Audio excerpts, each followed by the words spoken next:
আসসালামু আলাইকুম। Dubai visa প্রত্যাশীদের জন্য আজকে নতুন আরেকটি ভিডিও নিয়ে আসলাম। আজকের ভিডিওতে আপনাদেরকে বলবো যে দুবাই ভিসা কোন কোন ভিসা চালু আছে আর কোন কোন ভিসা বন্ধ আছে, এইসব বিষয় নিয়ে সম্পূর্ণ বিস্তারিত আলোচনা করব। অনেকেই আমরা অনেক প্রত্যাশা নিয়ে বসে আছি, আবার অনেকেই বলতেছেন যে দুবাই ভিসা খুলে গেছে, আবার অনেকেই বলছে যে দুবাই ভিসা হচ্ছে। এমন বিভিন্ন কথায় অনেকেই বিভ্রান্ত হচ্ছে। সেই বিভ্রান্ত কাটানোর জন্য আজকের এই ভিডিওটি নিয়ে আসলাম, যেন আপনারা বিভ্রান্তের ভিতরে না পড়েন, যেন কোন কোন ভিসা চালু আছে এবং কোন কোন ভিসা বন্ধ আছে, সমস্ত বিষয় নিয়ে আলোচনা করব। তাই ভিডিওটি অনেক গুরুত্বপূর্ণ হতে চলেছে, তাই ভিডিওটি না টেনে সম্পূর্ণ দেখতে থাকুন। নিত্য নতুন এমন ভিডিওর আপডেট পেতে মিস্টেক পয়েন্ট ইউটিউব চ্যানেলটি সাবস্ক্রাইব করে পাশে থাকার বেল আইকনটি অন করে রাখুন, সবার আগে আপডেট নোটিফিকেশন পেয়ে যাবেন। অলরেডি সাবস্ক্রাইব করে থাকলে আপনাকে অসংখ্য ধন্যবাদ। তো চলুন শুরু করি আজকের ভিডিও। সুপ্রিয় দর্শক, প্রথমে আলোচনা করি যে বাংলাদেশের কর্মজীবী মানুষের জন্য কিন্তু পৃথিবীটা ছোট হয়ে আসছে। তার একমাত্র কারণ হলো আমাদের নিজেদের কারণেই। আমাদের মাঝে কিছু সভ্য মানুষ আছে, তাদের জন্যই সবার সমস্যা হচ্ছে। বর্তমানে অনেক দেশে বাংলাদেশিদের জন্য ভিসা বন্ধ করে দিচ্ছে, যেন ট্যুরিস্ট ভিসা কোন আর যে কোনো ভিসা কোন, কাজের ভিসা কোন, সব কিছু বন্ধ করে দিচ্ছে। কারণ হচ্ছে এই যে বাংলাদেশিদের জন্য, কিছু সংখ্যক বাংলাদেশি তাদের জন্যই। তারা কিন্তু যখন বিদেশে আসে আইসা অনেক হ্যাডাম দেখায়, সেই হ্যাডামের কারণে কিন্তু বর্তমানে এই রকম পরিস্থিতি হচ্ছে বাংলাদেশিদের জন্য। এই পৃথিবীটা বর্তমানে ছোট হয়ে আসছে। এখন বলতে পারেন যে ভাই কীরকম, ইতিমধ্যে যারা দুবাই প্রত্যাশী ভিসা প্রত্যাশী আছেন তারা তো বুঝতেই আছেন যে এইগুলো কিন্তু যে অবৈধ বাংলাদেশি আছে এবং বিভিন্ন কারণেই হচ্ছে। এখানেও এরকম ঘটনা ঘটছে যে বাঙালিরা অনেক হ্যাডাম দেখাইছে, হ্যাডাম দেখানোর পরে দেখা গেছে যেন ঘাট ধরিয়া বাইর করে দিচ্ছে। কথা ছিল যে সম্পূর্ণ প্রজেক্টটাই বাংলাদেশি মানুষদেরকে নিয়ে এটা চালু করবে। যখনই এটা শুরু করছে এবং বাংলাদেশ থেকে লোক আনা শুরু করছে, এর ভিতরে যে পুরাতন বাংলাদেশি কিছু আছে তাদের অনেকটা হ্যাডাম বাইরে গেছে। হ্যাডাম বাইরে গিয়ে অনেক হ্যাডাম দেখানোর ফলে লাস্টে কি করছে, ঘাট ধরে বাইর করে দিচ্ছে। এই হচ্ছে বাংলাদেশের অবস্থা।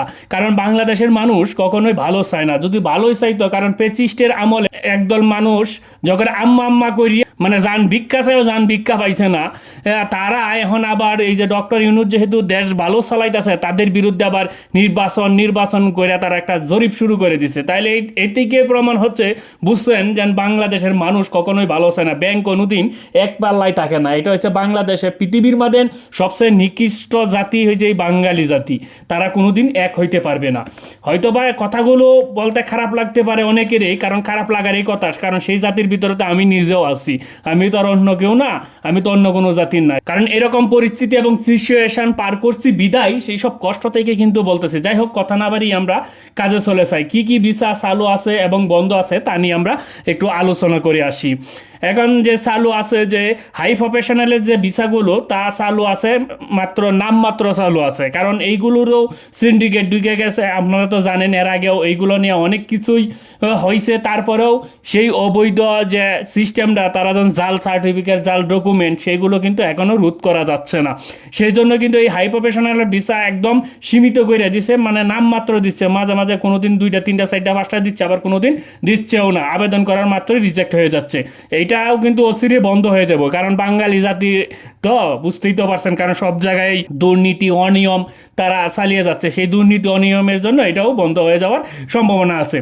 আর দ্বিতীয়তে ভিসা চালু আছে বিজনেস ভিসা। যারা ইনভেস্ট করবেন বা ব্যবসা বাণিজ্য করতে চাচ্ছেন তাদের জন্য সেই বিজনেস ভিসাও চালু আছে। আবার ফ্যামিলি ভিসাও চালু আছে। ফ্যামিলি ভিসা কিন্তু ইনসাইডে দুবাই ইনসাইডে যারা অবস্থানরত আছেন, যারা চাকরি করতেছেন বা ব্যবসা বাণিজ্য করতেছেন, তাদের জন্য ফ্যামিলি ভিসা চালু আছে। আর হচ্ছে আরবি ঘরের ভিসা, এটা চালু আছে ইনসাইটে। আর আরবি ঘরের ভিসা ট্রান্সফারও হচ্ছে ইনসাইটে, তবে কম হচ্ছে। আর ভিজিট ভিসা চালু আছে, এটা অল্প সংখ্যক। ভিজিট ভিসা পাইতেও অনেকটা ঝামেলা পোহাইতে হয়। এটা কিন্তু সবার জন্য চালু না, এটা অল্প সংখ্যক চালু আছে।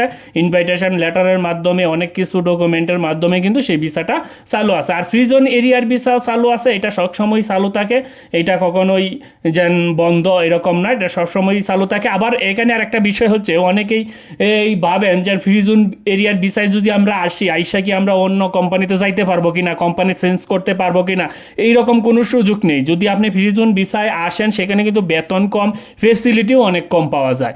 তবে সেই ভিসায় যদি আপনি আসেন, সেই যে কোম্পানির মাধ্যমে আপনি আসবেন সেই কোম্পানিতে আপনার যতদিন কন্ট্যাক্ট থাকবো ততদিন আপনার সেই জায়গায় কাজ করতে হবে, আর নাহলে আপনি অন্যথায় কাজ করতে পারবেন না, অন্যথায় দেশে চলে যেতে হবে। এই বিষয়টা মাথায় রেখে ফ্রি জোন এরিয়ার ভিসায় আসবেন। আর যদি অন্য জায়গায় কাজ করার চিন্তা ভাবনা থাকে তাহলে আসার কোনো প্রয়োজন নেই। এখন বলি যান কি কি ভিসা বন্ধ আছে। এক কথায় বলতে গেলে অনেকেই বলে যান লেবার ভিসা ভাই চালু আছে কিনা বা চালু হয়েছে কিনা। তবে লেবার ভিসা সম্পূর্ণরূপে বন্ধ আছে আউটসাইডে, এটা কোনো চালু হয়নি। সাধারণ যে ভিজিট ভিসাগুলো আছে, যে নর্মালভাবে যারা ট্যুরিস্টের জন্য ভ্রমণ করার জন্য আসতেন সেইগুলো ভিসাও বর্তমানে বন্ধ আছে। তবে ট্যুরিস্ট ভিসা মানে ভিজিট ভিসা কিছু সীমিত হারে কিছু মানে বিশেষ ক্ষেত্র বিশেষ। ইনসাইডে নর্মাল যে ভিসাগুলো সেগুলো কিন্তু বন্ধ আছে। আগে যেভাবে অ্যাভেলেবেল ভিসা হয়তো ইনসাইডের ভিতরে, সেগুলো এখন হচ্ছে না। তবে কিছু সংখ্যক হচ্ছে বিশেষ ক্ষেত্রে। Company to company visa transfer এটা এখন হচ্ছে না, এটা একদম বন্ধ আছে। তাই সব কিছু মাথায় রেখে আপনারা দুবাইতে যারা আইতে চাচ্ছেন বা দুবাইতে আছেন, যারা ক্যান্সেল হইতে চাচ্ছেন তাদেরকেও সব কিছু মাথায় রেখে ক্যান্সেল হইবেন এবং দুবাই আসার জন্য প্রস্তুতি নেবেন। যাওয়ার আগে আরেকটা বিষয় আপনাদের সাথে আলোচনা করি, সেটা হচ্ছে যে দুবাইয়ে যারা ইনসাইডে আছেন তাদের জন্য এই দূতাবাসের কর্তৃপক্ষ থেকে একটা নোটিশ জারি করছে। সেই নোটিশটা আমরা একটু, সেই বিজ্ঞপ্তিটা আমরা একটু দেখে আসি তাদের ওয়েবসাইট থেকে। আমরা সেই বিজ্ঞপ্তির উপরে ক্লিক করার পর এই দেখেন এখানে বিজ্ঞপ্তিটা আসছে। তারা কি বিজ্ঞপ্তিটা দিচ্ছে ছুটির বিষয়, সেই বিষয়টা একটু আমরা দেখে আসি। এটা একটু লোড নিয়েছিল। হ্যাঁ, এখন এই দেখেন এখানে বিজ্ঞপ্তিটা হচ্ছে পবিত্র ঈদুল আজহা উপলক্ষে বাংলাদেশের দূতাবাস আবুধাবির নির্ধারিত দিবসগুলো বন্ধ থাকবে। যারা দূতাবাসে কাজ করতে চাচ্ছেন তাদের জন্য বিশেষ করে এটি গুরুত্বপূর্ণ হবে।